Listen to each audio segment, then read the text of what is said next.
اپنی آواز بلند کرنے کے بجائے اپنی دلیل کو بلند کرو، کیونکہ پھول بارش کے برسنے سے کھلتے ہیں، بادلوں کے گرجنے سے نہیں۔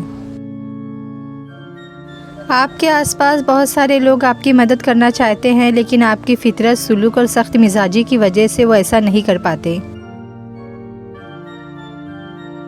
زندگی والد کے ساتھ، والد کے بغیر۔ جن کے والدین زندہ ہیں اللہ تعالیٰ انہیں لمبی زندگی عطا فرمائے، اور جن کے والدین رحلت کر چکے ہیں اللہ تعالیٰ ان کی مغفرت فرمائے، آمین۔ ساری عمر سیٹ ہونے کی کوشش میں بھاگتے رہے، اور آخرکار کسی نے قبر میں اتار کر کہہ دیا منہ کعبہ کی طرف کر دے، ہاں اب سیٹ ہے، اب ٹھیک ہے، بس یہی ہے زندگی۔ اگر کوئی پلٹ آئے تو اسے تھام لینا چاہیے، اللہ بھی تو یہی کرتا ہے۔ پانی اور نماز ایک جیسے ہیں، پانی محتاج نہیں پینے والوں کا، اور نماز محتاج نہیں پڑھنے والوں کی، دونوں کے لیے پیاس ضروری ہے۔ سر پر دوپٹہ رکھنے سے ایسا لگتا ہے جیسے میرے اللہ کا سایہ رہتا ہے مجھ پر۔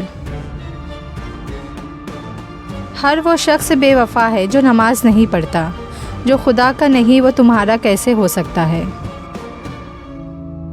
ہمیشہ کے لیے کچھ بھی نہیں ہوتا، اپنے آپ کو دباؤ کا شکار نہ بنائیں، کچھ بھی ہو، کیسے ہی برے حالات کیوں نہ ہو، وہ بدلیں گے، ضرور بدلیں گے۔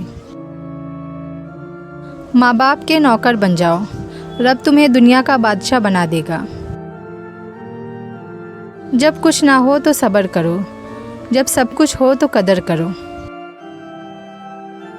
دنیا کی ہر چیز انسان کی خدمت کر رہی ہے، اگر کوئی انسان کو تکلیف دے رہا ہے تو وہ انسان ہی ہے۔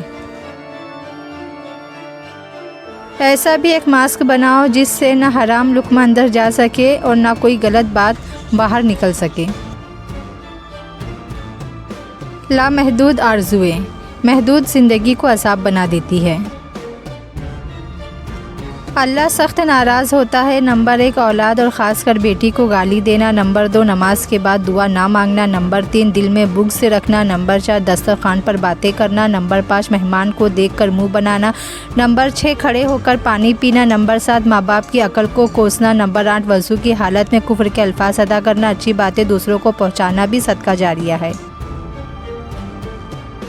اللہ سے مانگنے کا طریقہ۔ کبھی راہ چلتے کسی بھیک مانگنے والے فقیر کو غور سے دیکھا ہے؟ کیسے وہ ہر آتے جاتے انسان کے سامنے خیرات کے لیے ہاتھ پھیلاتا ہے، کتنی منتیں کرتا ہے، کتنے واسطے دیتا ہے، کیسے اپنی کمزوری بیان کرتا ہے، روتا ہے، گڑ گڑاتا ہے، بلکہ پیچھے ہی پڑ جاتا ہے تو سامنے والا کچھ نہ کچھ اس کی کشکول میں ڈال ہی دیتا ہے۔ یہی تو ادا ہے مانگنے والے کی کہ جس سے دینے والے کا دل پسیج جائے۔ ہاں بالکل ایسے ہی اپنے رب سے مانگا کرو، عاجزی سے، محبت سے، روتے ہوئے، گڑ گڑاتے ہوئے، اپنی کمزوریاں بتاتے ہوئے، اس کی تعریف بیان کرتے ہوئے وہ مسلسل مانگتے رہو، جانے کب کون سی ادا اس پاک ذات کو پسند آ جائے اور وہ کن فرما دے۔